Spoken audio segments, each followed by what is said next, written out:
this is a really scary moment for marketers. We started to see all this like LLMs and Google change how search worked. We have to switch from this thinking that our websites are intended to capture early funnel traffic, which is what we've all been told for many, many years, to nope, you have to put the content on the website because all of that early funnel is going to happen in LLMs. The next 12 to 18 months at Salesforce, we're going to be talking about things that we never imagined possible. My mind immediately goes to account-based marketing. It used to just be the CTO or the CMO. And now there's so many other decision makers who are involved that you have to get buy-in from. It really, really, really works, but it takes at least a year. Wow. But you've got stats of success, so you know it works. And I think people will follow you anywhere because of that. 100% convicted that account-based marketing works. You just have to have the patience to do it. This past 2 weeks ago, we talked about it as the end of do not reply. A company sends you a message and it says, do not reply to this email. That's a terrible experience. Yeah, I've never actually thought about that. I'm always like, what is this email for then? What are you seeing in this space that's exciting you when it comes to these AI agents? Agentforce answers our service questions so incredibly well that I think it's like we just passed 1 million solved cases. I feel like we're just in this moment where work will not ever be done the way that it was before. Almost every CMO I'm talking to is like, I'm not sure how to show up in LLM results. And that's where people are looking. That's where traffic's coming from. Zero click might be happening in the future, and I don't know what to do. We've really solved SEO in that we took a very targeted approach. And so I'll tell you about kind of how we started on it and then how it's evolved. Hey everyone, welcome back to Marketing Trends. I'm your host, Stephanie Postles, and I just got off the mic with Amber Armstrong. Amber is the CMO for Salesforce applications. So it's Sales Cloud, Service Cloud, Marketing Cloud, and Commerce Cloud. And Amber is overseeing all of these divisions within Salesforce. What I loved about our conversation today is that we really dove into the future of LLM search and results. And this is something that has been brought up at least 15 times over the past couple months with these different CMOs that I've been speaking to. And none of them really knew how to show up in these different LLM search results that everyone's worried about. Everyone's worried about organic content. Does SEO matter anymore? Does everything that I worked on in the past, it's not gonna work anymore? It doesn't matter. And so we brought Amber into the studio because she knew exactly how to solve this. She had some great recommendations for what the future of LLM search looks like and how to prepare your content and your company in a way that allows you to be found in these LLMs like ChatGPT, Perplexity, Claude, all of these. We also got to dive into the world of AI agents. So Salesforce has Agentforce, and with that, they have launched thousands of AI agents with many, many different companies. And so I love that we got to dive into what these companies are doing with these AI agents, how they're transforming their entire industry and their companies and how their teams work. And it was definitely a masterclass in how to think about what you can do with these AI agents and how to implement them across your team. Plus, stay tuned to the end because Amber teases what she is focused on over the next 12 months and some of the big bets that she's making in the world of marketing. And wherever you're listening to this podcast or watching, please make sure you hit subscribe, drop a comment in the review box, or leave me a comment on YouTube. I'd love to hear from you. And if you make it to the end of this episode on YouTube, please leave a comment below with the word LLM SEO. So I know you made it to the end, and I will be in there commenting right back. So with that, let's get into the episode with Amber Armstrong. Hello, everyone. Welcome back to Marketing Trends. I'm Stephanie Postles, your host. And today I'm so excited because we have Amber Armstrong joining us for round 2 on Marketing Trends. Amber, welcome back. Thank you so much. It's so exciting to be here. I know. I was just looking at your episode and it was 2021, your last episode. Yeah. I think you were CMO Live person then. Yeah. It's been a long time. It's been a while. A lot has changed. Yeah, I'm excited to dive into all the things that have changed. But first, I want to start with your background because, of course, I was, scrolling on your LinkedIn and I'm like, whoa, she's first been in marketing her whole life, basically. And you started as an intern at IBM. And now, you're at Salesforce. You're overseeing, different products, services that have over $20 billion in revenue.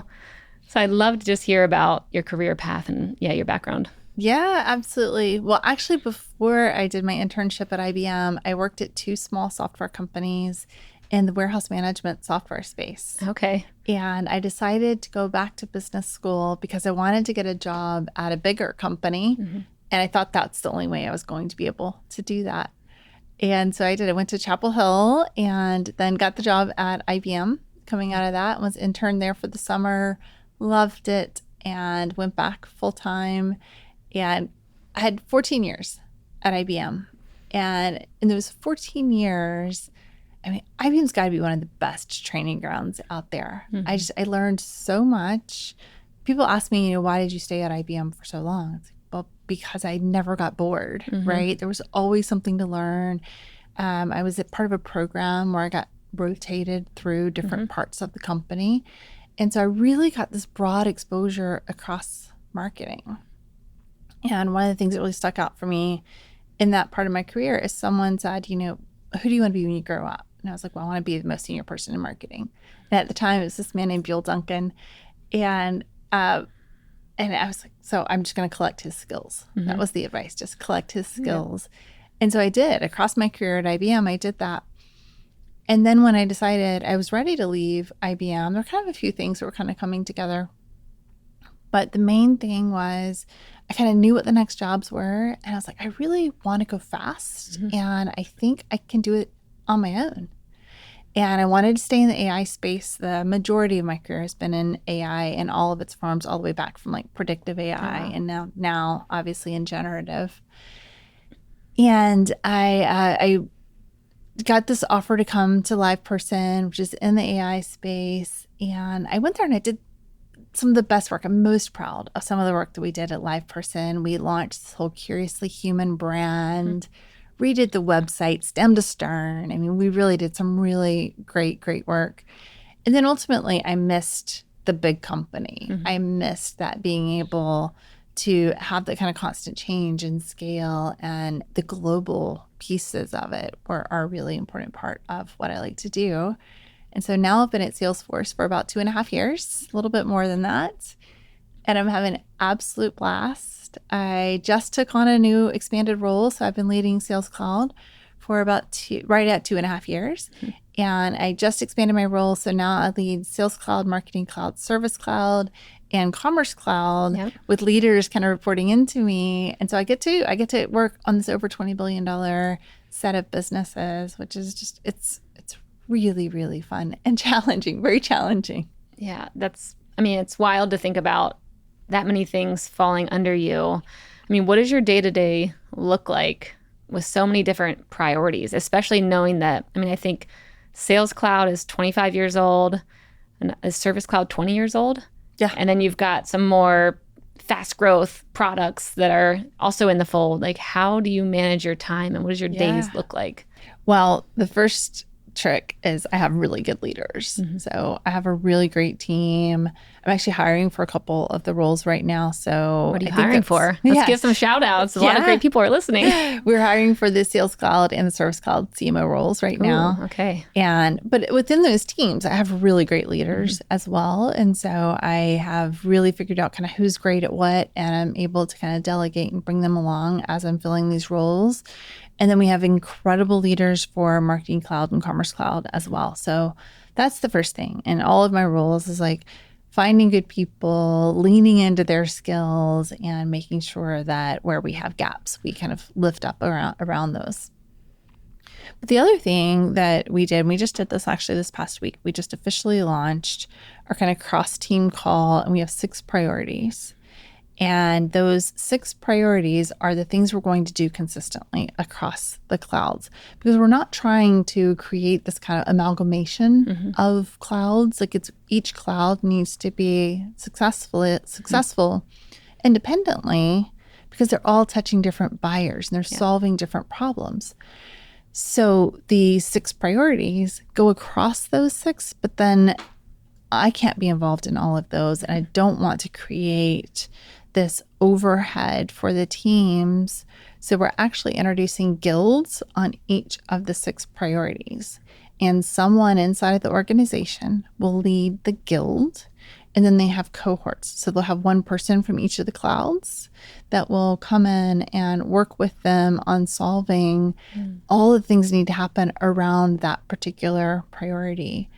And so it's kind of two things, right? It's having the priorities, clearly communicating those, and then ensuring that the right people are thinking about those priorities every day and collaborating across the teams.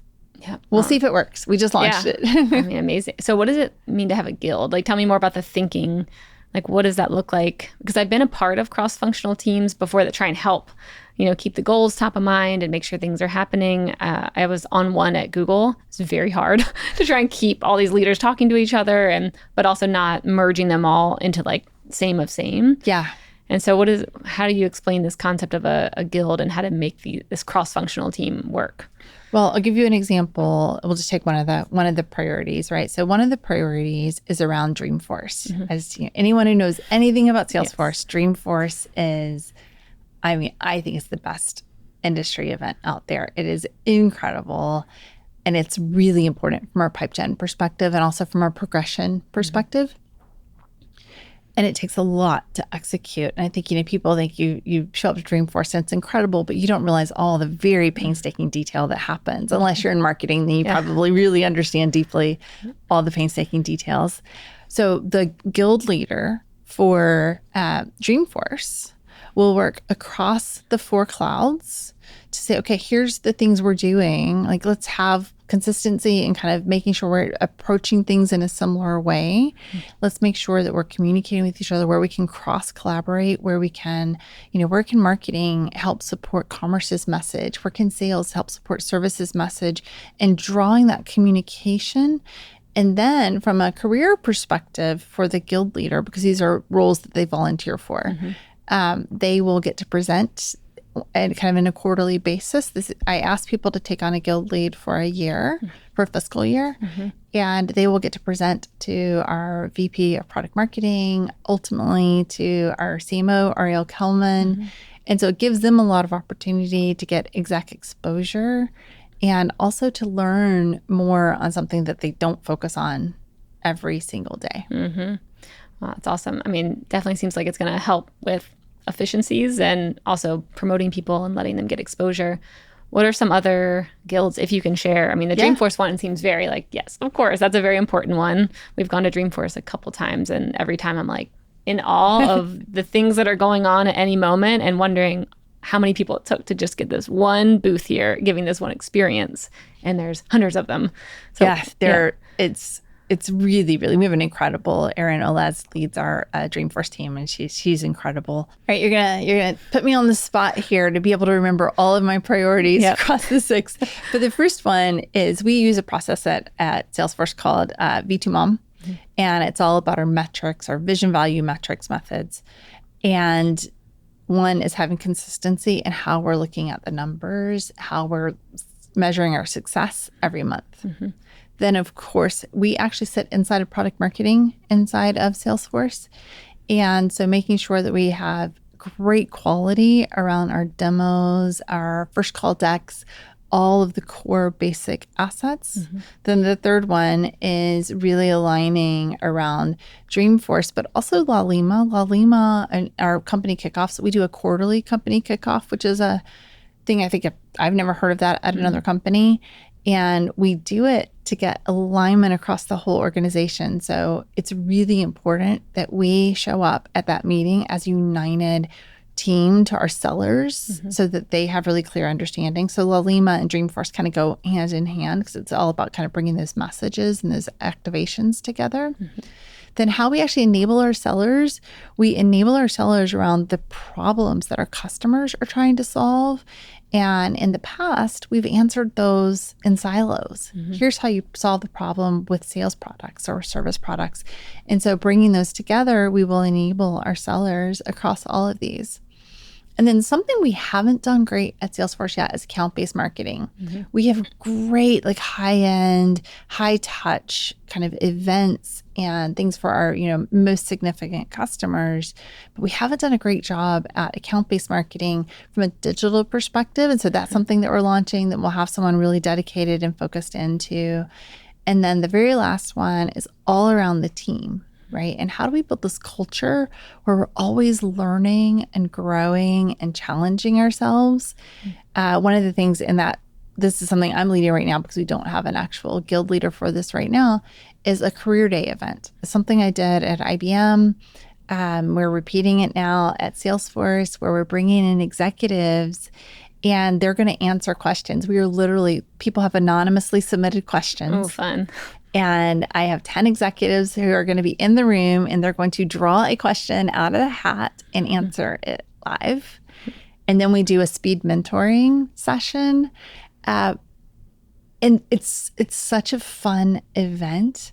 But that's an example of something that when someone actually leads this guild, they'll come up with, how are the ways we can help the team expand their skills? How can we give them challenges and make sure that they're always learning and growing? Mm-hmm. That's fun. We had something similar to that at Google, and it was super successful, of just being able to ask executives anything in an anonymous way, and also be able to see career paths across the company. So while I was in Google Maps, Street View, this whole geo group, I saw a path if I wanted to get into search or wanted to get into cloud or whatever it might be. And it was cool just to see how you can transfer knowledge and skill sets and learn from executives who are, doing something similar. Well, we did actually, as a part of this kind of we have this opening video that's kind of a slice and dice of these comments from some of these leaders that are participating. But we had them actually do these 4-minute videos, and they answer questions like, what was your first job? What was your most embarrassing moment? Like it's really fun. And we'll use that as our ongoing career content. And so kind of once a month, we'll publish a video, that sort of thing, just to kind of be able to keep an ongoing drumbeat of focus there. Yeah, that's fun. Now I'm wondering, what was your first job? Have you ever had any weird first jobs when you were younger? No. I mean, one thing I know, it's so disappointing, but I am probably to a fault. I have a plan and I follow my plan all the way through. I had no plan to have a first job. I was not interested in having a job in high school. And my dad said, nope, you got to get a job. So I just went to the grocery store and was like, can I get a job here? And they gave me a job, and I did it all the way through college. Wow. Yeah. Okay. You were committed. Yeah. Committed to consistency. I like it. But it quickly, I'd been there maybe 6 months before I got my first management job. I really have always loved, what's the next challenge? Once I kind of have one kind of challenge under me, I'm ready for the next, ready to keep pushing it. Wow, that's cool. Okay, so now thinking about that, pushing for challenges, you've been in this AI space. I mean, to me, you've been in it longer than most people have probably been in it. Now at Salesforce, I think you all have launched over 8,000 agents with Agentforce, which is wild, within a year. I mean, 1 year, 8,000 agents. That's crazy. What are you seeing in this space that's exciting you when it comes to these AI agents? Yeah, and it's actually many, many more agents that we've launched, but it's 8,000 deals that we've done. 8,000 deals. Okay, that's a lot in a year. It's incredible. It's such a fast-growing product, and it's doing a lot of the things that we've talked about for a long time, right? It's automating the processes. It's taking the things that we don't want humans to have to spend their time on and automating that work. But what's different is it's now doing it really well because these agents come with all of this context and all of this data across your CRM, across third parties, et cetera. And so we can now live this truth with our customers that yes, you can solve these challenges. Your sales teams can be more efficient. Your marketing teams can be more efficient. The way our marketing team is using AI is really, really, really impressive.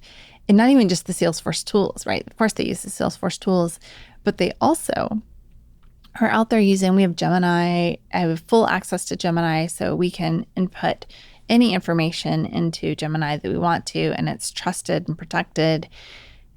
And the team, it comes up with incredibly creative ways to do that. The things they've done with Notebook LM, it's fascinating. It's really fun to watch. And I feel like we're just in this moment where work will not ever be done the way that it was before. And it's really, truly, truly different. And we just have to make sure we're focusing on the team. Like, this isn't cheating. This is how you get work done now. That's a really important thing that's really shifted in the last year, I would say. Yep. Yeah. I'd love to hear about some of the stories around what your marketing team is doing that you're most proud of, or that you saw what they were doing. You're like, okay, I would have never even thought about that. And then after, I want to get into some of your, like, just a couple customers where you're like, I'm watching them automate something that 6 months ago I would have never even thought about. Yeah. So maybe start with your team first. Okay. So we'll start with my team. So we have this channel where people share all the ways that they're using AI internally, just kind of as like a learning and opportunity. Someone on my team came up with a notebook LLM example of how they're training our sellers and giving our sellers access to literally any information that they could possibly want. So we input all of our customer stories, everything that we have on a specific product into a notebook LM. And then the seller can go in and ask queries. It can create a podcast. I mean, there's lots of things that it can do to be really helpful. And now on the Service Cloud side, we are answering, which, every marketer on this call, especially in the tech space, if you've done a Gartner response, it's 160 questions. We're now using a notebook in Service Cloud to actually be able to help us answer those questions and ensure we've got a consistency, that sort of thing. The other thing, another example of how the teams are using it is, at Salesforce, Slack is so core to how we actually get work done. And I can't imagine doing life without Slack. It's just, it's really good. So Agentforce is embedded into Slack. And I mean, everything that we need to get done can be done in Slack. There are very few things from a business process or a manager perspective I have to do outside of Slack. I rarely go to email. I regularly miss emails because it's just, I don't go there. And so like the team using AI for everything they can in Slack, right? So Slack Search has AI. There's a great tool that the team's using now inside of Slack where you can say explain with AI. And so you're on just a specific message that's got, maybe 20 acronyms on it. You can say explain with AI, and Slack actually goes out and searches your entire existence of Slack and other sources and says, here's what this means. So good for especially like new employees being like, what are all these acronyms? What are these products? What are these new products? When the way it came up was I had someone come into a work stream on how we're talking to our customers using Agentforce ourselves. And she got into this Slack channel and was like, I have no idea what they're even talking about. She used this capability, showed up to the call, was prepared. No one had to do the reset. It's really changed how everyone's doing work. Wow. And I'll tell you about a couple of customers. Yeah. I'll tell you about one in particular that I'm very partial to, so I will own my bias here. My husband is the CEO of a company called Priscina. And Priscina uses Agentforce in 3 different ways. So they use what has been called our sales development rep, which basically allows, we talk about it in our marketing event this past 2 weeks ago. We talked about it as the end of do not reply, right? So a company sends you a message and it says, do not reply to this email. That's a terrible experience. Yeah, I've never actually thought about that. I'm always like, what is this email for then? Why can't I? It's like this one-way conversation. But now with our marketing and our sales capabilities and how those things are coming together, you can reply to the email and the agent will answer, and the agent knows the context of the things that you've done on the website. It knows this broader context of what you're trying to solve. And it's able to act as what we've previously called a sales development rep. And so Priscina is using a capability like that to be able to outreach to referring doctors. And so as the referring doctors have questions about the practice, they're able to answer those. Wow. They're also using it for patients, where patients have questions. Priscina, I don't think I actually said this, but Priscina focuses on diabetes care. Okay. And so when patients have questions about getting appointments scheduled, et cetera, they're able to answer that using the service agent side of Agentforce. Yeah.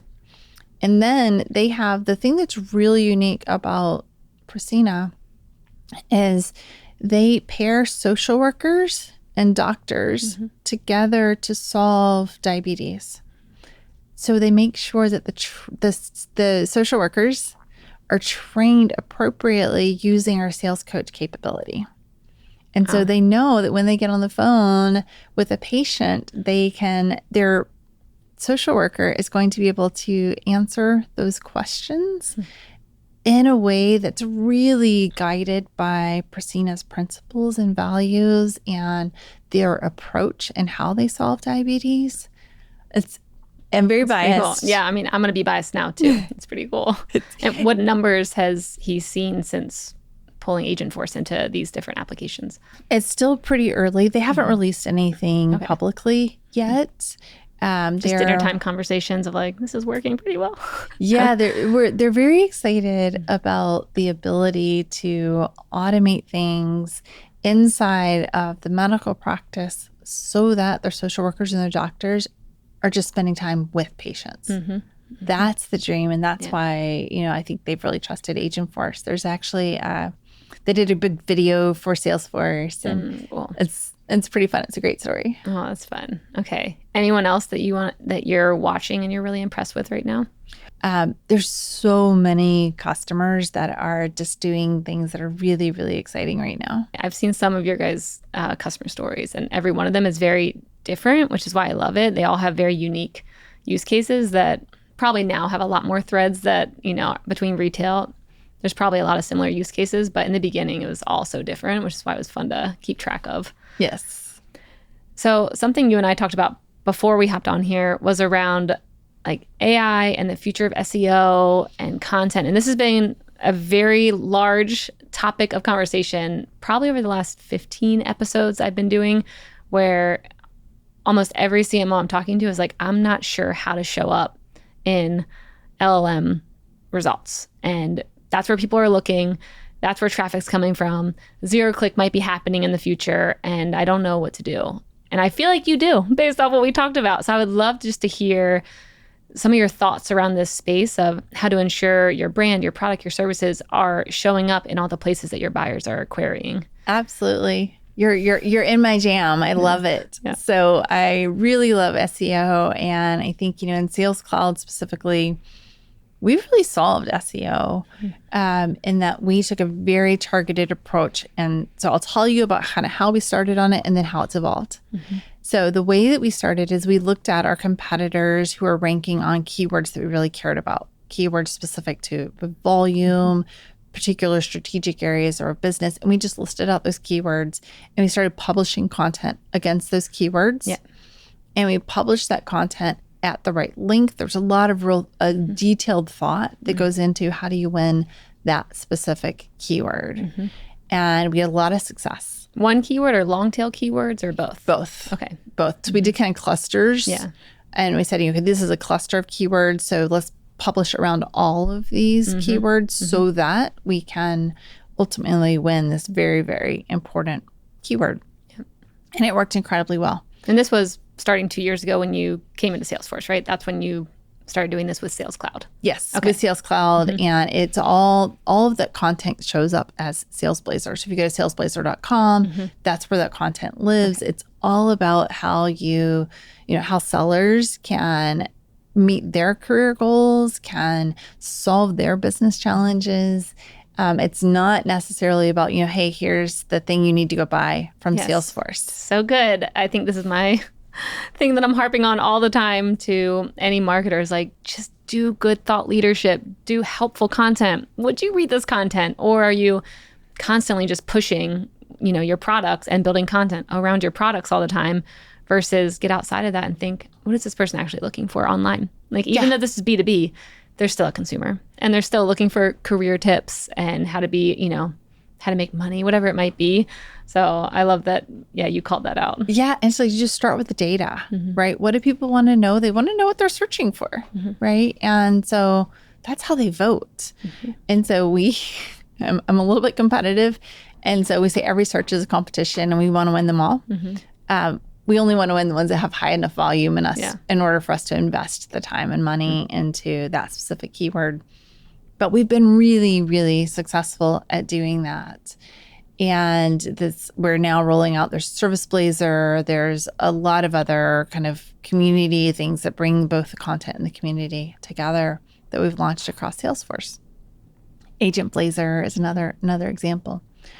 So then when we started to see all this like LLMs and Google started to change how search worked, right? It was just last summer that, the AI answers started coming in, and they weren't even coming in for every question, right? Yeah. Now, anything you query, there's some sort of an AI answer at some varying level. And so we panicked a little bit because we're like, oh my gosh, like all this work we've done, all of this money we've invested in, all of this content, it's just going to go to the wayside. Wow, this is a really scary moment for marketers because we're so reliant, digital and organic traffic is an incredibly important part of our pipeline number. And then what we realized is actually we're getting traffic from the LLMs and it's not super high volume. We started tracking this last July. But what we see is this hockey stick where the traffic coming in from LLMs is really, really high. It's growing incredibly quickly. And when they come in, they fill out a form 40% of the time. 40%. Yeah. Yeah. That's incredible. What was that compared to before, just for reference-ish? Paid media, probably about 15%. Yeah. That's pretty wild. So organic, probably more like 25%. So it's significantly above even our organic traffic coming in and filling out a form, which is like, okay, wow, that's like the light bulb, right? We have to switch from this thinking that our websites are intended to capture early funnel traffic, which is what we've all been told for many, many years, to nope, you have to put the content on the website because all of that early funnel is going to happen in LLMs very, very soon. For your leaders in innovation, it's happening right now. For everyone else, it's very quick follow as Google has now deployed so much of the AI answers. But that's fine because your website is still going to be the thing that captures them. It's still going to be the thing where they get specific information. And maybe they won't be filling out forms. That's fine. But they will still go into chat. They'll talk to the agent. If you go to, I'll give you an example of where we see customers really engaging well online with our agent, is if you go to help.salesforce.com. It's incredible. Agentforce answers our service questions so incredibly well that I think it's like we just passed 1 million solved cases. Yep. Oh, I think we actually pulled, so we had on Bernard Slowey. He came on our other podcast, Experts of Experience, that shout out sponsored by Salesforce. And he pulled that page up. Is that the one with the big search box that you just type in anything you want? Yeah. So we had a whole episode talking quite a bit about that and how many cases you're solving. And like the ticker's going up at like every second. Yeah. Pretty impressive. And it just crossed 1 million. It's so impactful. And so let the agents do the talking, let the agents answer the questions, and then trust that if you put good thought leadership content out there, the LLMs, all of the normal search kind of capabilities will actually guide people to your website when it's the right time for them to come to the website. Yeah. So, I'm sure every marketer's like, whoo, okay, so everything we did, it's still good, especially if you have good traffic going to those pieces of content, you have good thought leadership. I always say I think you need to have it in all forms, like written, audio, YouTube. Like you should be showing up in a very omni-channel way so that these LLMs can find you in many places. What about when it comes to structuring it?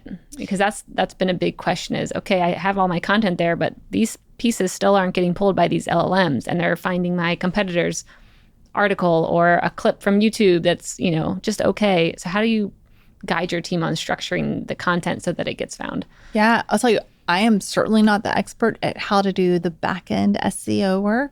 I have incredible teammates that do that. But there's this guide actually that G2 just put out. And G2 is great at search. I talk about them all the time. It's like it's our second website, right? If you search for XYZ solution, XYZ product, XYZ software, you will get a G2 answer right after the brand, if not before. And so they have clearly figured this out. They're obviously ahead of the game in thinking about how they approach LLM search. They released a report. It's the 2025 buyer behavior report that just came out. Yep, we got it up, pulled up on the screen. Oh, even though it's small right now, we've got to pull it up. Yeah, it's so great because it gives you the very specific details that as a CMO, I don't know to do, but that my web team knows to do. And so there's like 3 pages in there that I think are just really, really valuable that everyone should kind of understand and just action immediately. Yeah, I love that. And for anyone who can't see the screen right now, we will link up this G2 report as well in the show notes because it looks very helpful. Yeah. Okay, so structuring it well, making great content. Is there anything else in this space that you are either experimenting with right now? When it comes to content SEO and making sure that you're found everywhere. The only other thing I would say we're really kind of learning and experimenting with is how our agent answers the questions that come into our marketing site, right? So we have help.salesforce.com. That gets answered with service answers. But how does it what happens on our pages where we're trying to communicate and progress someone down the funnel, right? And so we're experimenting right now and learning about how do we make sure the agent is doing the right things, surfacing the right content that is still thought leadership, but also helping to continue to progress them. There's a lot to learn in that space. And I think it's going really well, but we're still experimenting there. Yeah. Okay. So for anyone who's thinking about building their first AI agent, are there any pitfalls where, I'm imagining, okay, I'm trying to sell eventually this product, and instead this agent got caught up in news and being a thought leader, and it never ended up having any conversion, or like any stories like that of things to avoid or missteps that people might take early on? Yeah, I think it's just lots of testing, right? Just test and test and test again, try to trick it. And obviously, at Salesforce, we sell these things, so we know how they work very well. You have to choose a trusted provider because it's not something that I personally think people should be building on their own because there's just too much risk to your brand. I think go with a trusted provider where you can put the right information out there and that you're going to have the right guardrails. It's incredibly important. Okay, so we were just talking about G2, and I'd love to hear your perspective on third-party sources. I mean, that was a big piece to SEO back in the day, was these best of lists, the best CRM, the best this, and G2 giving, here's what the customers are saying. How do you think about these third-party sources or even thought leaders that are being the drivers of, how you're possibly going to be found?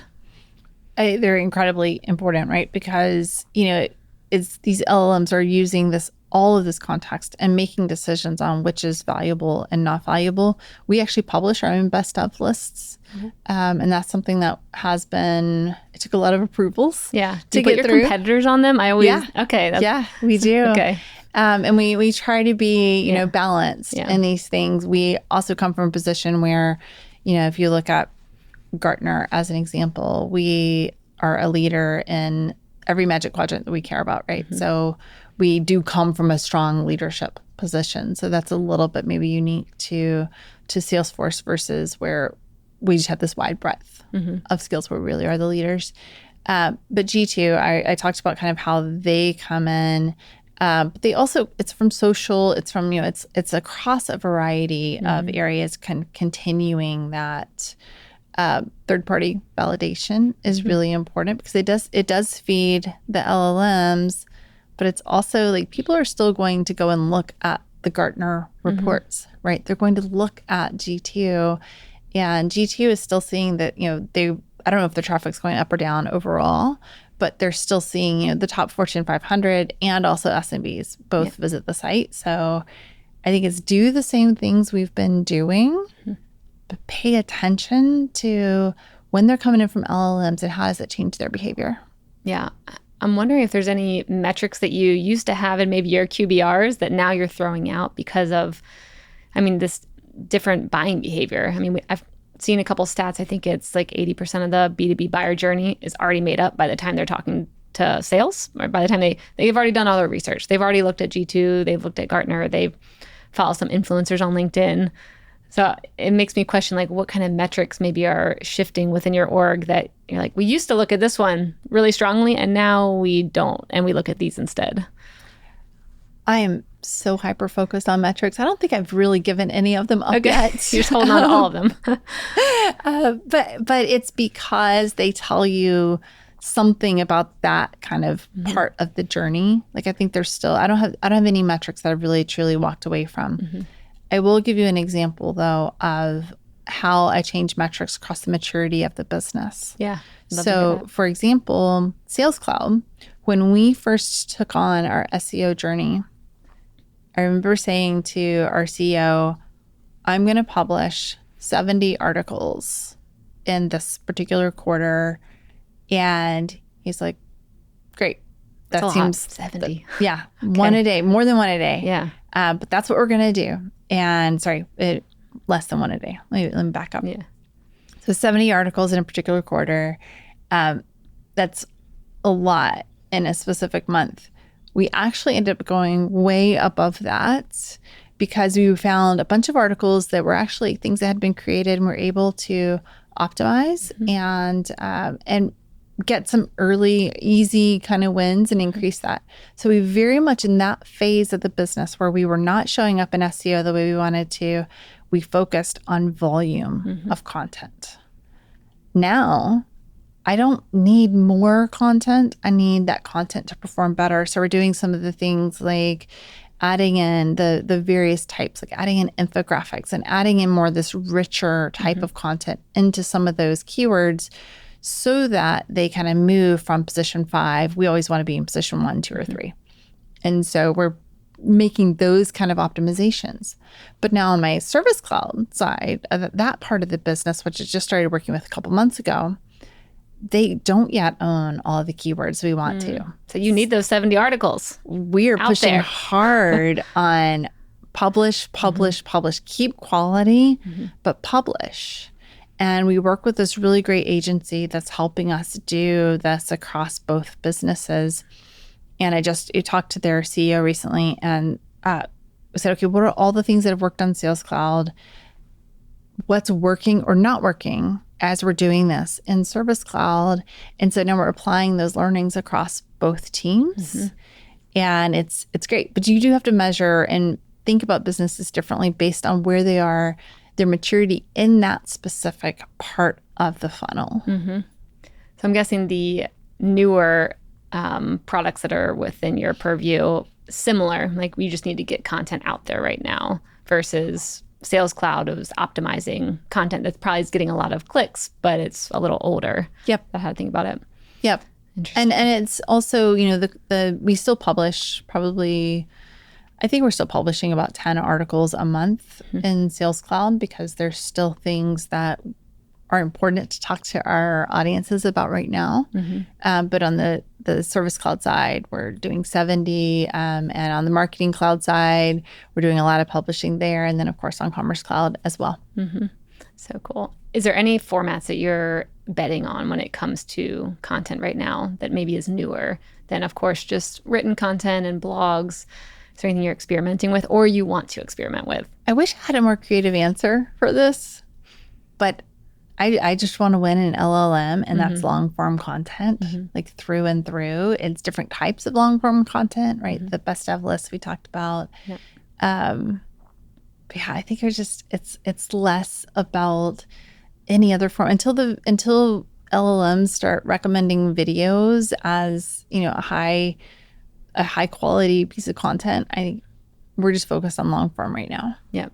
I did see a stat that YouTube is being shown like 103% more than the previous year when it comes to showing clips of videos and using that as answers. And because they're pulling all the transcripts to these videos now and then using it to surface that content in the LLMs. I love so that. Don't sleep on video. Yeah, Subtle I love pitch for what we do. But yeah, video's coming in strong.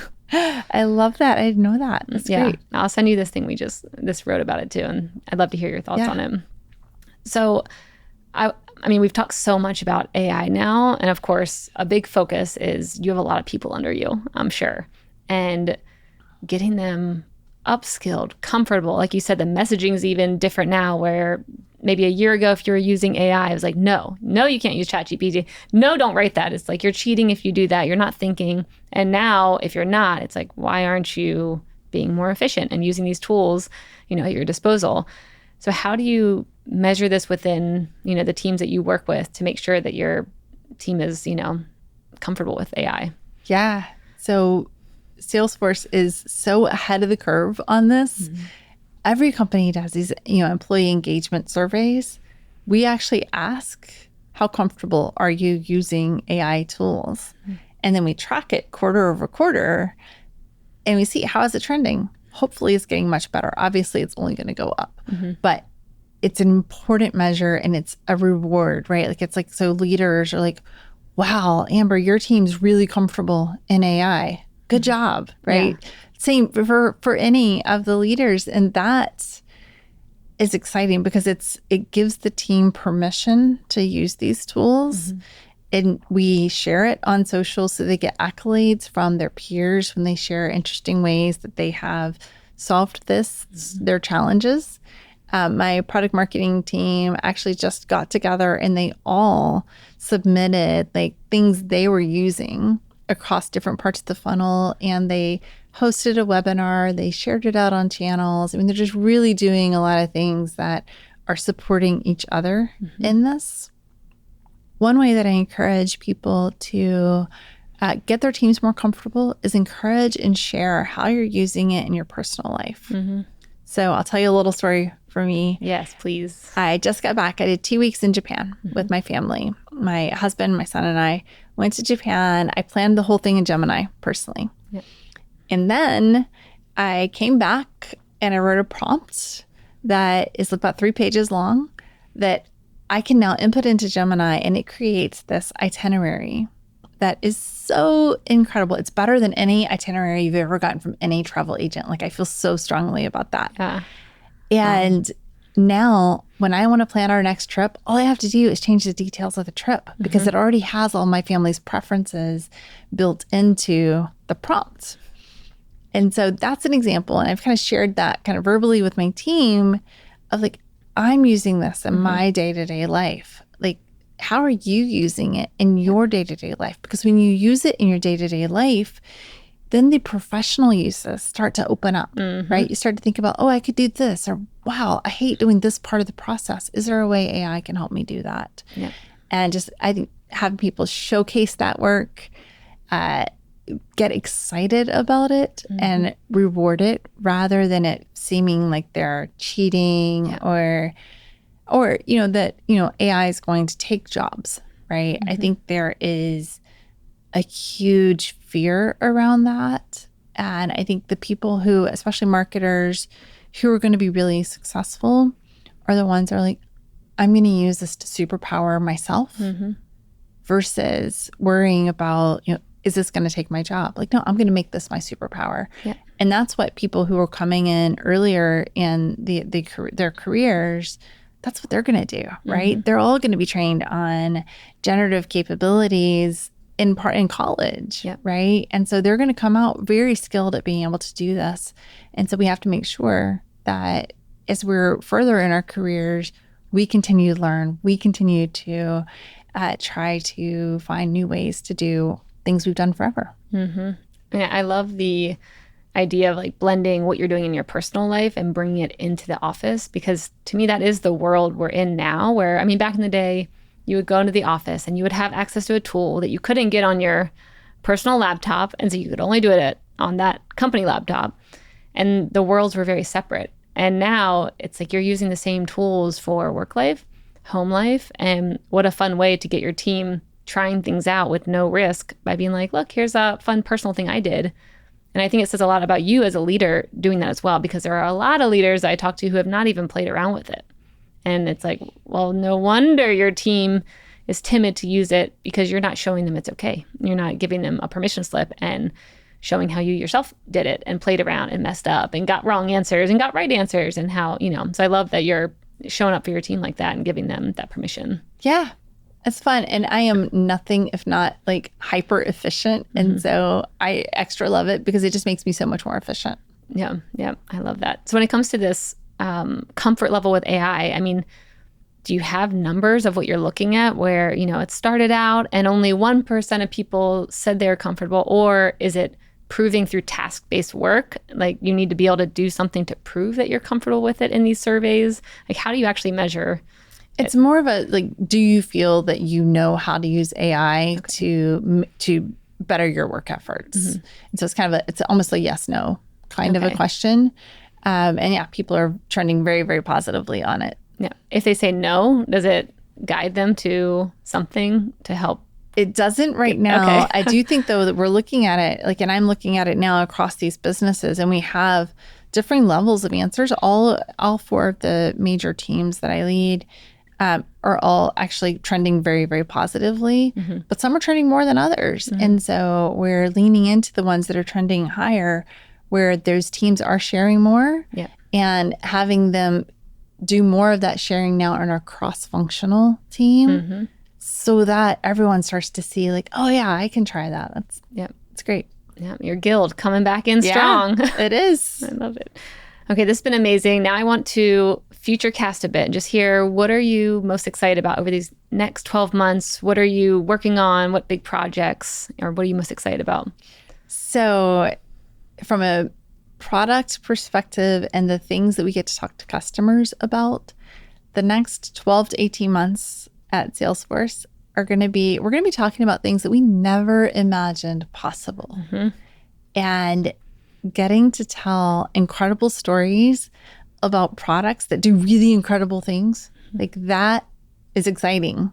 That is so much fun to think about. Like, how are we going to help sellers be so much more efficient? How are we going to help them enjoy their jobs more? How are we going to help those businesses grow in ways that they couldn't have before?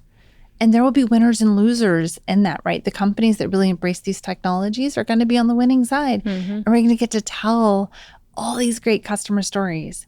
On the service side, like, no one wants to call into a call center, right? People want to get answers to the things that they need. And when they call to a call center, they really want an answer that's very specialized to them. They want that high touch need. For all their basic answers, they just want the answer digitally. And so we're going to make all of this, and customers are now making this all very, very, very possible. And then on the marketing side, right, there's the end of the do not reply that we talked about, right? Like, that's, as marketers, that just warms my heart, right? That we can actually just have these conversations happening and send really qualified, nurtured leads to our sellers with all the context, so that when they do get to that, that very final stage of actually talking to someone, that conversation is really valuable for that person, because it comes with all the context, it comes with all the nurturing information, and you can see across the whole company who's been engaged. And then I think the other thing we're focused on from a marketing perspective, so that's kind of what I'm thinking about from a business perspective. What are the challenges we're going to get to solve? And I'm so excited to get to tell those stories and to do it in ways that LLMs love, but also through these like beautiful customer videos that you talked about previously. We just met yesterday to talk about what are the stories we really build for Dreamforce, that sort of thing. So I feel very honored to be able to get to be at Salesforce and be in marketing at Salesforce. From a team perspective, so we talked about kind of those 6 priorities. The one that I haven't really dug into yet, but that I did a lot of at IBM and a lot of at LivePerson is the account-based marketing. Yes. And the guild hasn't started for that yet. It's a murky, complicated, techie kind of thing that needs to happen.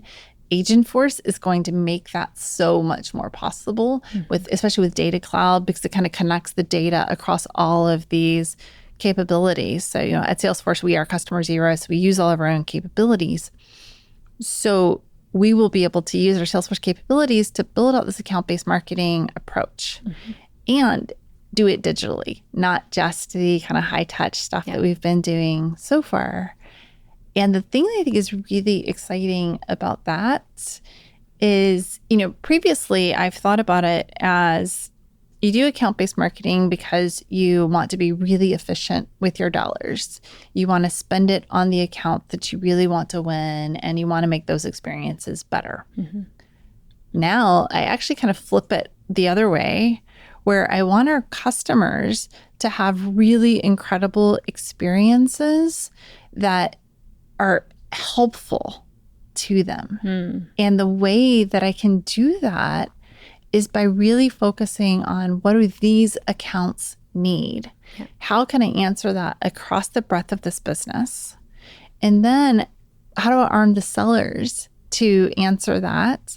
And then how do I make it easy? Like you think of like the champion inside of a company. How do I make it easy for that champion to be the champion? And I do that by using account-based marketing to influence the full buying team. And so kind of combining all of these things in account-based marketing is something that it's not the fastest process. And so when you kind of ask me about, 12 to 18 months, my mind immediately goes to account-based marketing because it's not a speedy process, but I do think it's one of the most meaningful things we'll do in marketing across our apps business in the next 12 to 18 months. Wow. Yeah, that'll definitely it could be a whole episode us talking about that, because that has also been a theme that's been coming up of how many buyers there are now on one deal. And it used to just be the CTO or the CMO. And now there's so many other decision makers who are involved that you have to get buy-in from. So I still think ABM, ABX is the future. And you have to have a longer term thinker who's in charge of that program, who knows you're not going to see anything for 6-12 months maybe. Until that deal finally lands. So it's true. And a couple stats of like how it worked at LivePerson. So at LivePerson, we saw 71% increase in our new logo leads and actually 55% increase in new logo wins. Like it really, really, really works, but it takes at least a year. Right? Okay. It took a year there. Yeah. Wow. But you've got stats of success from a previous company, so it works. And I think people will follow you anywhere because of that. I'm convicted that it works. I'm 100% convicted that account-based marketing works. You just have to have the patience to do it. I love that. Well, this was a masterclass in all things marketing, agents, AI, LLMs, SEO. So Amber, thank you for coming on Marketing Trends. This was such a fun conversation. Where can our listeners, our YouTube viewers, everyone find more about you and what you're up to? Yeah, well, welcome to connect with me on LinkedIn. I think that's a great place to connect. And then of course, Salesforce is doing incredible things. Our website is a great representation of that. And you can also just search for us in LLMs. See if I'm right. There you go. All right. Thank you, Amber. Awesome. Thank you so much.